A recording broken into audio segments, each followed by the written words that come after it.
Oh, are we? Hey everyone, welcome to episode 5. Wow, you remembered it was episode 5. Alzheimer's hasn't kicked in. Whoa! Whoa, no, but that's easy. 1, 2, 3, 4, 5. Next week's going to be difficult. I'm going to have trouble. I'm going to have to shift to another hand next week. How are you all? We hope you're well. We've certainly are having some dramas here in WA at the moment. COVID-19 has chucked in another bit of a hiccup for us. So we certainly hope you're all doing well here in WA regarding the COVID. Our thoughts with the Eastern Staters. We certainly hope things are travelling well with you guys over there with your COVID, and I hope you keep heading in the right direction. We're hoping it's only a bit of a hiccup for us here in WA. We're waiting for an update from our Premier. Which is happening now, which I think. I think is happening right now. So if there's any updates, I've got Hannah updating me, so then I can update everyone else. So it's, it'll be a chain of reaction. So we're hoping it's only until Friday. So at this stage, we're in shutdown until Friday. And depending on what the updates come from there. And due to us living on the same property, we actually can be close. Not that I really want to. Worst case scenario, I do have my mask. I will put that on. No, that'd be a good idea to cover you up, Jess. But unfortunately or fortunately, depending which way you look at it, we do live together, so we don't need to worry for face masks and stuff at the moment. Another big shout out, and our thoughts go out to everyone up in the 2J Road, Red Hill area, down through to Ellenbrook, Avery, all those sorts of places, Bullsbrook. There's a terrible fire going on at the moment here. Unfortunately, quite a number of houses lost, and we certainly hope that we don't have any lives lost in that area. Our thoughts are close to you people up there. We know we've got some Trolls people up there, Jess. We've got Chris Simon family. We've got Coates. The Spikins are up that way. So just Darren. stay safe, everyone. Yeah, so our thoughts are with you guys all up that way. So we've got a big show for you today. We as promised, we're going to do a service on a front brake caliper. Ooh. So what could go wrong? Everything probably. I don't know. Are you like Tim the Toolman Taylor? Because then we might have a lot go wrong. Yeah, but as my mate Russell Coit will tell you, don't try this at home. I'm a professional. All right, so understand. Are you sure you're a professional? Just putting it out there. Yeah. So we've a couple of things to feedback from the last show. Now, first of all, I need to counter. Now, Manus Stockdale was paying out on me about sounding like I was talking underwater, and he made a comment that he reckons I could. Well, I was actually going to have a packet of marshmallows put on the bench for you, but obviously it was a little late time in getting to the kitchen and grabbing those ones.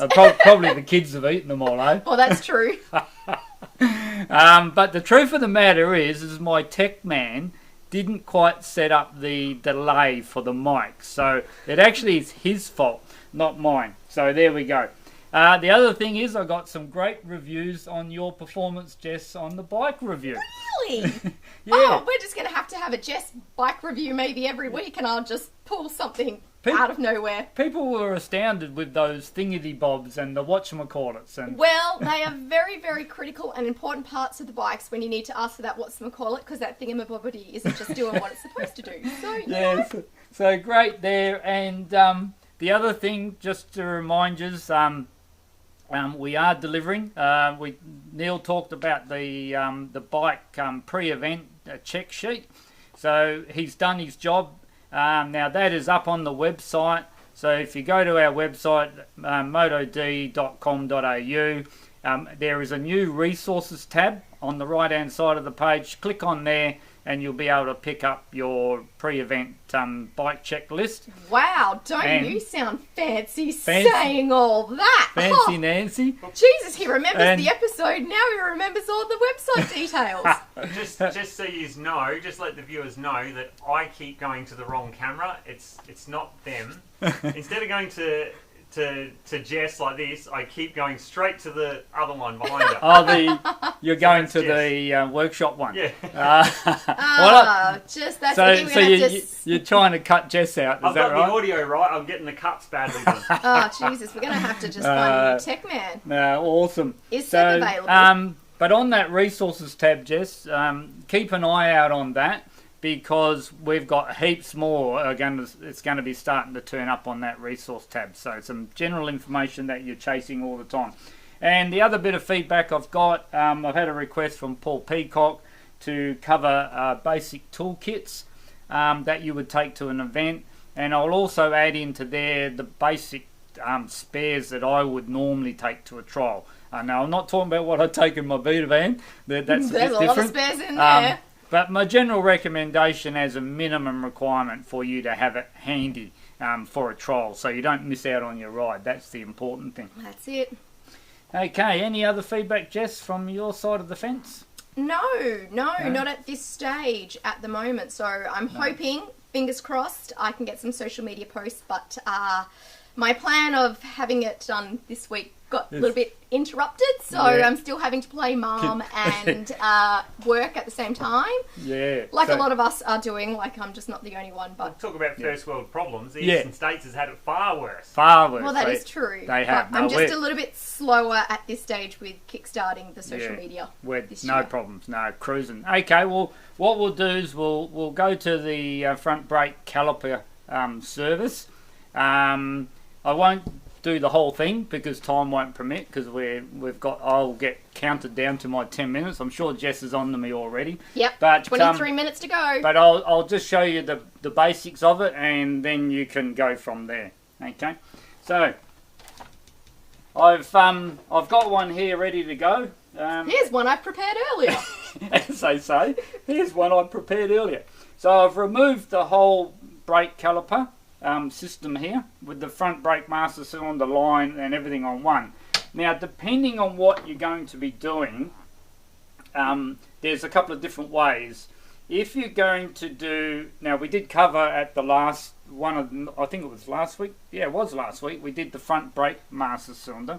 Now, realistically, you would probably start with the caliper and then work your way up if you were going to do the whole thing.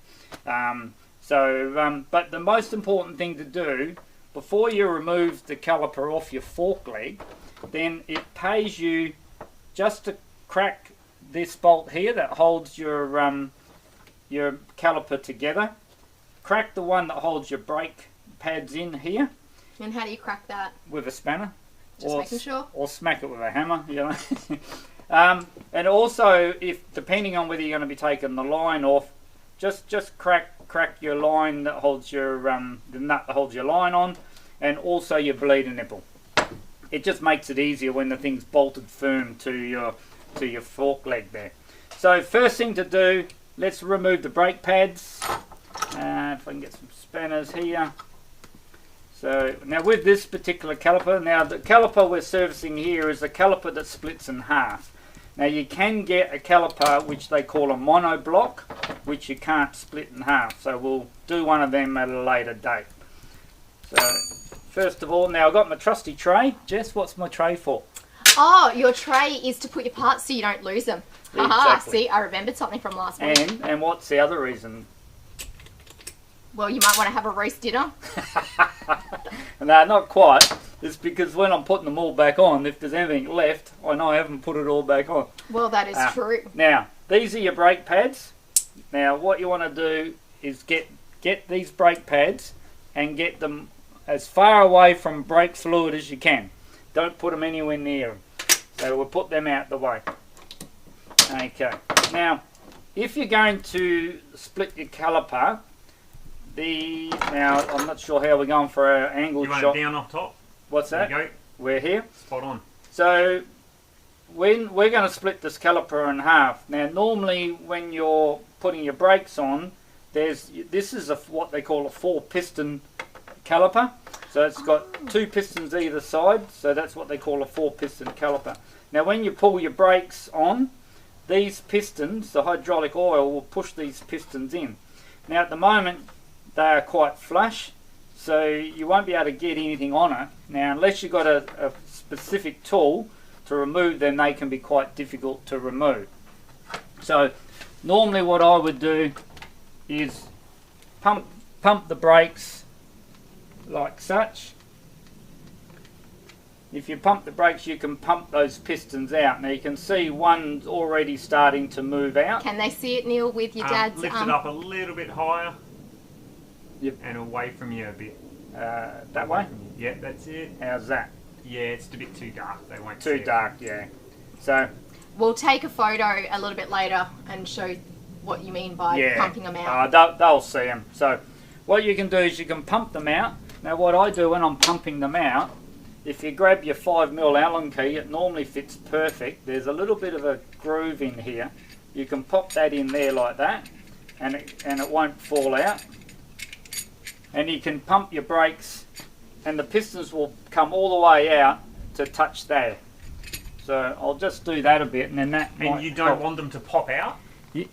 First off, you don't want them to pop out, because what you want to do is you want to get them all sticking out.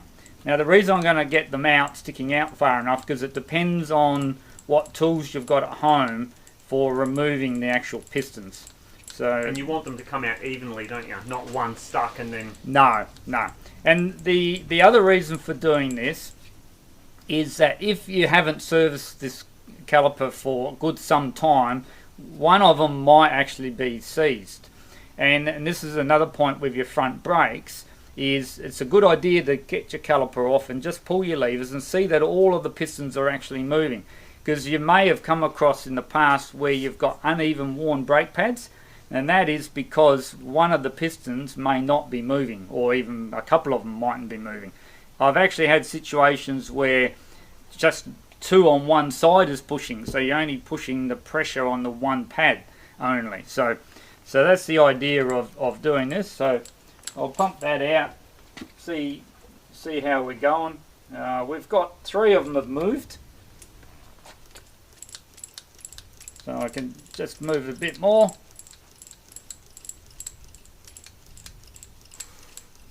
See how we go. Sometimes you run out of brake fluid out of your master reservoir before you get them pumped all out, but that's enough to do the job to show you. Yeah, can I take a quick photo so then just later I can show our... How's that? That is perfect. And if you just lift that up to the phone, Dad. And then they can see. How's yeah, yep, you can see that better. Can you see that? So just tilt it back toward the wall. To that way? Yep, that's it. So you'll see that this piston's come out a fair way. This one's come out reasonably good. This one has a bit, but this one hasn't started moving yet. So that'll be the last one to pop out. So now what we'll do is we'll split the caliper in half.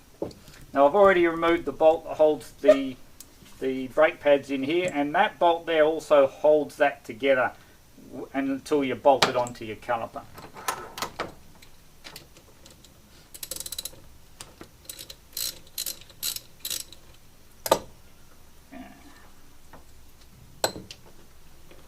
How are we going for time, Jess, eh? You are just almost at the halfway mark. It's 12:14. Oh, no pressure. Right. We need a little timer, don't we? Yeah. Beep, beep, beep. Right. So now there we go. How's that for in shot, Neil? Yep. So there we go. We've split the caliper in half. Now you should be able to easily see the 4 pistons there. Now the important thing to see here is there's a little O-ring there. Now that O-ring is important because that seals between your 2 halves, because the brake fluid actually travels between these 2 points when they're together.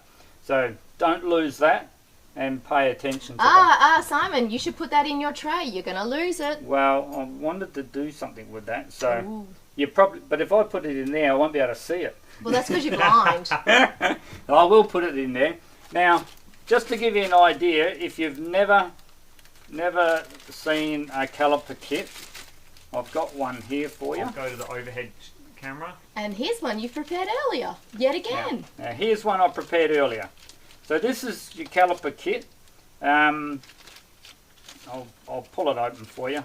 Well, while he's fluffing around that, I just thought I'd do a quick shout out because we've had Pete and Joe join us for viewing today. Robin Rogers is on, as well as Richard and Sue. Hi Pete and Joe, Richard and Sue, and Robin Rogers. Yeah, for some reason they think you're a smart man. I haven't sort of smart worked that one out else, yet. But yeah. so this is your caliper kit. Now what you get in your kit is 4 pistons. You know, it actually quite makes sense that you're doing that now, because when I was uploading all those bikes onto the website and having to go through all the specs, and I was like, there's like pistons in brakes. So this is what you get in your kit. How's your Photoshop going there, Neil? Yep, coming over top. So you got 4 pistons, you got 4 seals, 1, 2, 3, 4. You've got the little O-ring that I was talking about, the seals in here, and you get a little cap. Okay. So if you're going to have a crack at servicing your master cylinder, it's a good idea first to check whether these are in stock, whether I've got any lying around. I generally do, but if you're going to do a service, then it's a good idea. You may not need them, but if you do pull it apart and then find there's some damage there and you need some parts, then it's a good idea to check whether there's some in stock readily available. And then if there isn't, then maybe I'll get some in, and then you can plan your job from there. So I'll just pop all those back in so I don't lose them.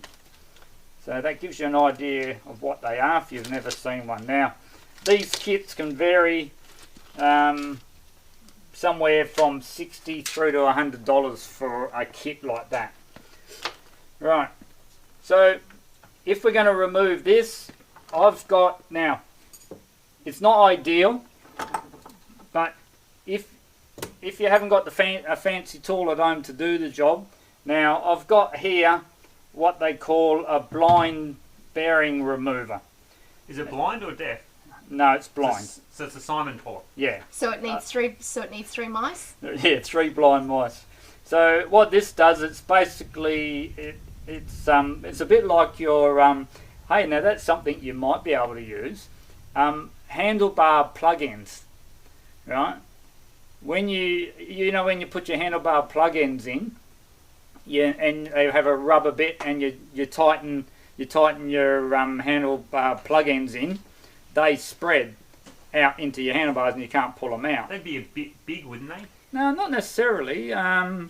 The rubber ones are designed to fit in multiple sizes. Yeah. So you might be able to get away with something like that. They have the nut on there, which is probably a bit. Yeah. You probably want the aluminium expanding on. It might work though, but that's basically what this does. Is you put this into the piston, you tighten that back down. To number 3 overhead. And it spreads.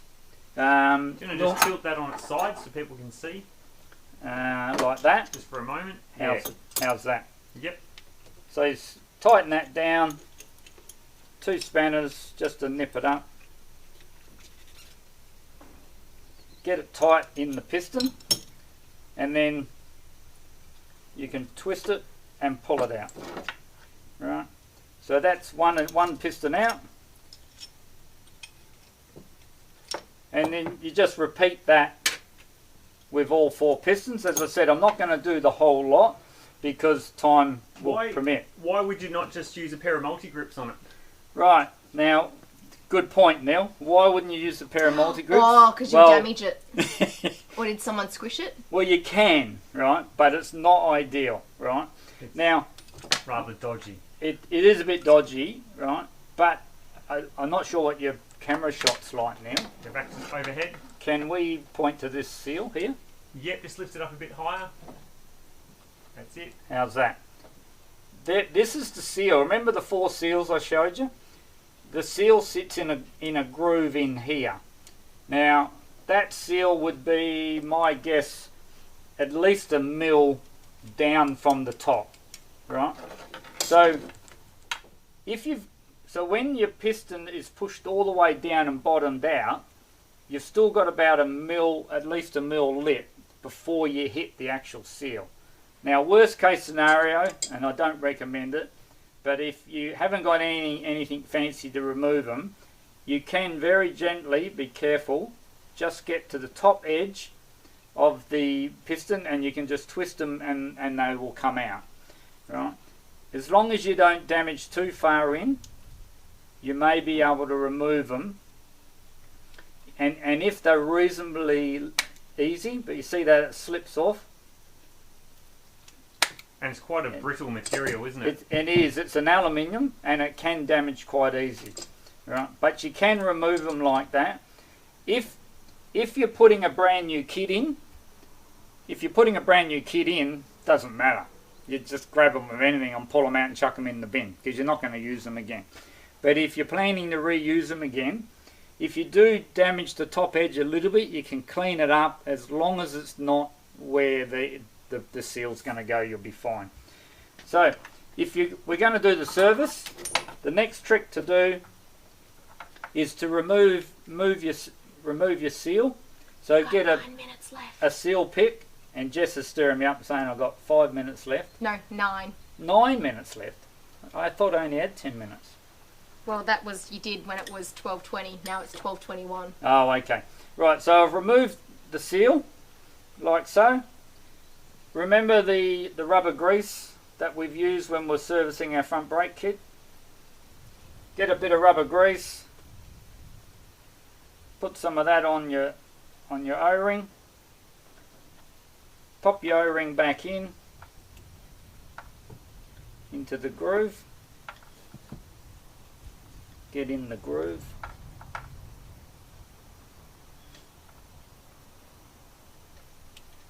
There we go, and it pops back in. Now if you're putting your brand new seals in, they will be really tight. And what I do is I use a punch shaft, and then I just use that, making sure you got nothing that's got any sharp edges, and just go around and make sure you've pressed the seal back into that groove. And because when you put your cut back in, particularly with the brand new seals, they are quite tight. So the next trick you do, make sure of course everything is clean. Make sure your piston's all nice and clean. Make sure it's not damaged.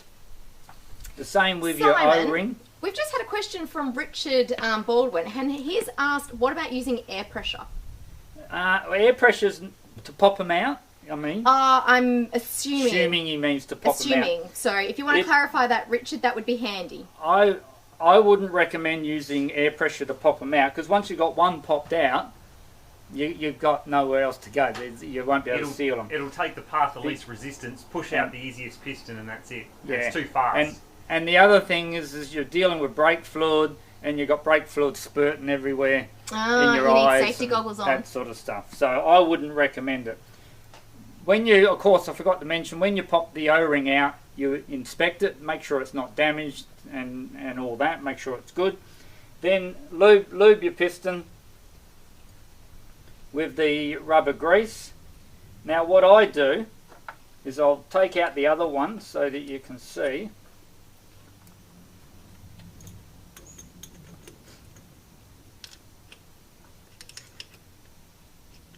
Such. Not tight enough.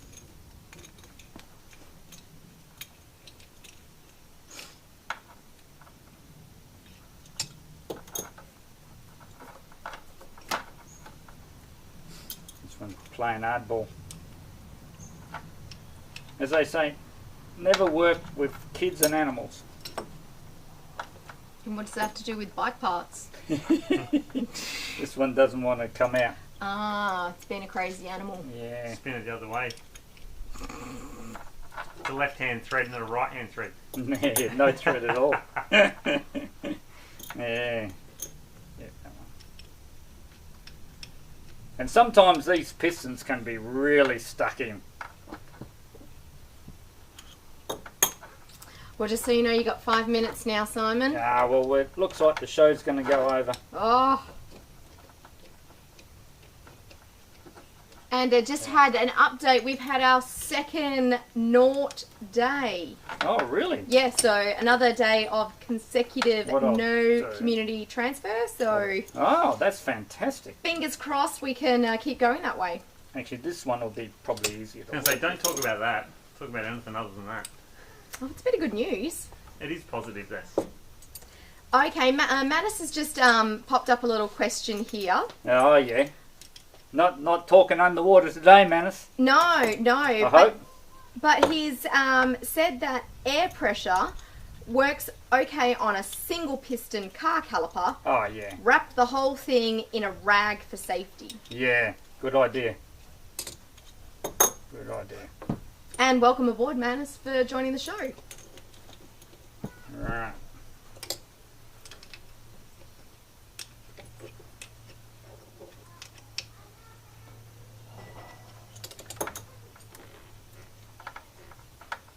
God, these are tight.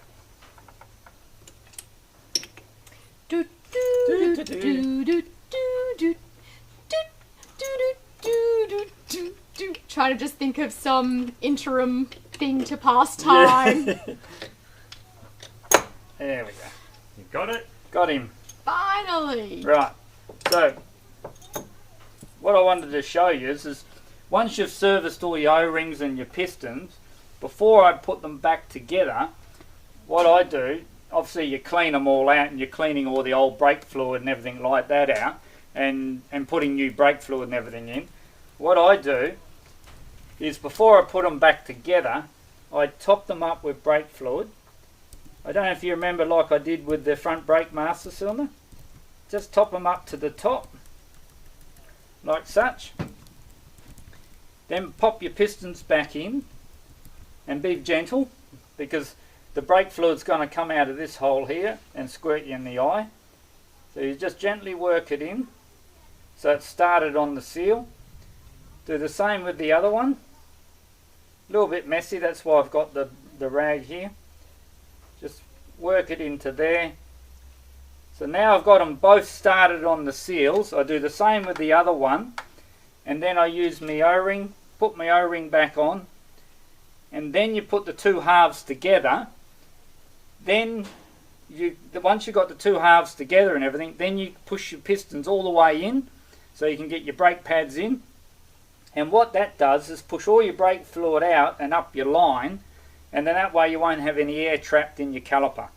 Because the worst thing is trying to get air out of your caliper, right? Might be a stupid question. Yeah. But how do you put them back in? Pump the caliper things, the things back in that you pushed out? Just your multi-grips. These multi-grips get in quite nicely. Oh, so you just got to manually hand push them back in. Or okay. you just pop them in with a screwdriver. Or I've got a pair of duck beak vice grips, and they I've ground them down so they fit in, and you can pop them in together. Okay. Now, once you pop your two halves together, which I'm not going to do now because of time, the next job then is just crack your bleeder. Get yourself a 50ml syringe for oil sampling. You get this from your local auto shops and stuff like that. Oh, really? I thought you were going to say from your local pharmacy. No, Actually, I don't recommend people go to their pharmacy. no. Because when you go in and ask for the biggest syringe they have, this is a family show, Neil. I think we'll stop you there. People look at you a bit odd. So the trick is get yourself a 50ml syringe, which is designed for doing oil samples so that the rubber doesn't spread. Bit of hose on there, the right size. Pop it into your brake fluid, and when I've got enough in there, fill it up, pop it onto there, and then you can push your brake fluid up your line, and then replace all the brake fluid up your line. So there's a quickie. There's a lot more, and we can spend a bit more time on it. That definitely was a quick process. So that's just to give you a bit of an idea on servicing that. So quick, Simon, quick, wrap it up. We've got 1 minute to go. 1 minute I to need go. to wrap up in 60 seconds. So it looks like we're going to be a 40-minute show today because we've got a few more things to cover. So I hope you enjoyed that. Bit of interest for you. As I say, we're focusing on off-season servicing. So this is the sort of stuff I would recommend you do once a year at least, and keep your brakes top-notch. Right. So what's next on the agenda, old man? what have we got for news?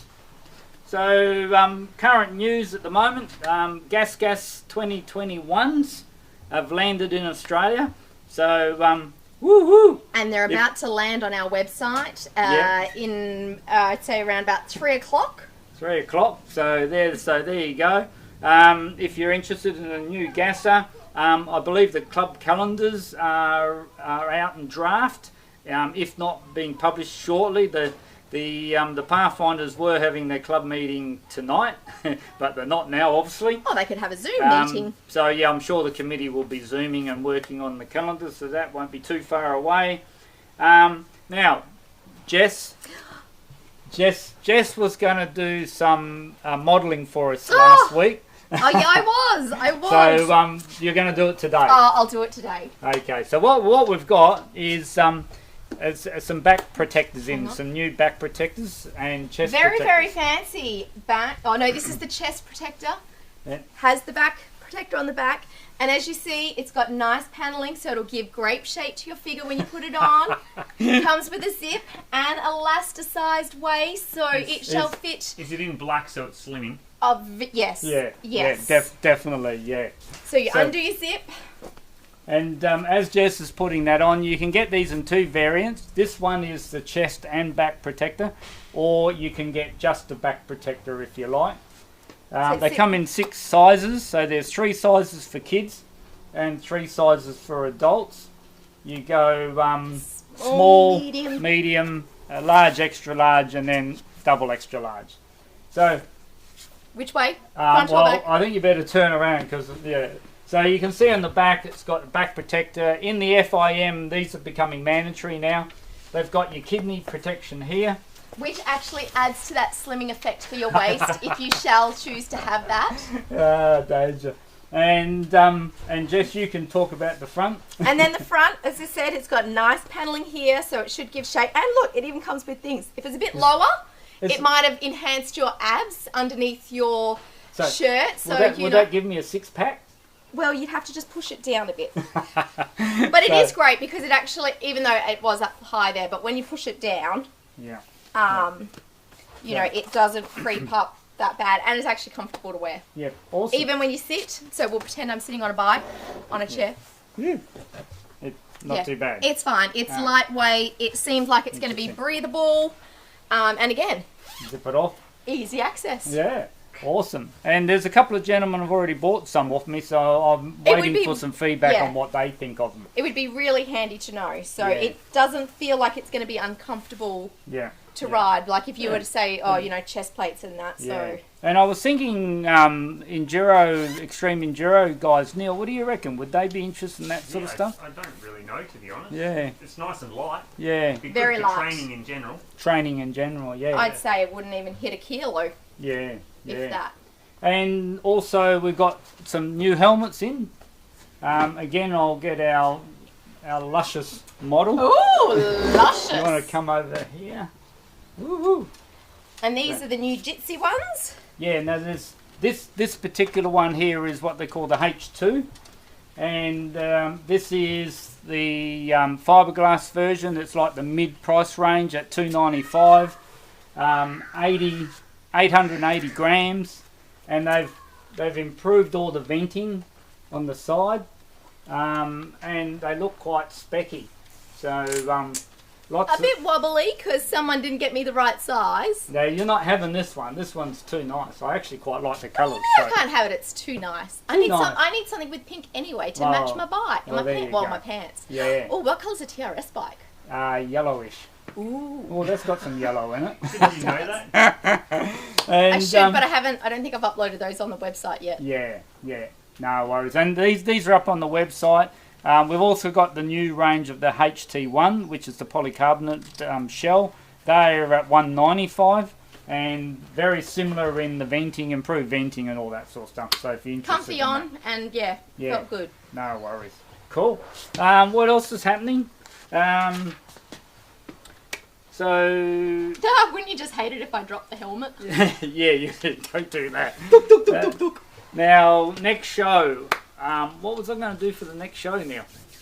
Alzheimer's hit in because he can't remember. Fork seals on my bike? No, you do your own what fork about seals. packing them Actually, up? Simon Thomas. Yes. Yeah, Simon Thomas is on to me. he reckons, why don't I just drop his bike off here, and then leave it here, and then I can do the forks next. We were talking about forks, but I actually did have... You could repack my muffler on my bike so it doesn't go all that ning, ning, ning, ning, ning, ning, ning, ning, ning. Yeah, well, it's pretty... It matches you, Jess, so I thought it's very appropriate. Oh, just wait till we finish this show, Simon Price. Muffling the bike's easier. Neil says muffling the bike's easier. Well, I know, Jess, this is a family show. You can't do that. I know, I just realised that. No, listen, I hope you've enjoyed the show. We'll settle on what we're going to do mechanically for the next one. I may have actually put some notes on my phone to remind me while what you're we're going to do looking the next at one. and reminding it, I just had a quick message from John Wilson, and he said that it works good for me and don't notice it when he rides. Ah, awesome, John. So thanks for quickly popping that on the messages for us. So John's talking. He was one of the gentlemen that bought the chest back protector offers. So that's some good feedback. Thanks for that, John. No worries, mate. And I hope you're not training too much, because don't want you kicking my what at the next season. So other than that, I think we can sign off, and look at that, we're only 6 minutes over. 6 minutes over. Whoa. There we go. So it's goodbye from me. Goodbye from me. And I wonder whether Neil was doing the camera shots all I'll go right. this way then. Here you go. So it's goodbye from me. Goodbye from me. No worries, people. And we'll see you next week before yeah, you keep talking. Stay safe. Let's hope we get over this COVID thing quick. It sounds like the numbers are trending in the right way. I think WA has been extremely lucky in the COVID thing. We certainly hope all our friends in the eastern states go well as well. And our thoughts go to the people with the fires up Bullsbrook, Ellenbrook Way, all that area there. We hope you keep out of harm's way. Yeah, all definitely. the best. See you next show. Bye. Okay. Ciao.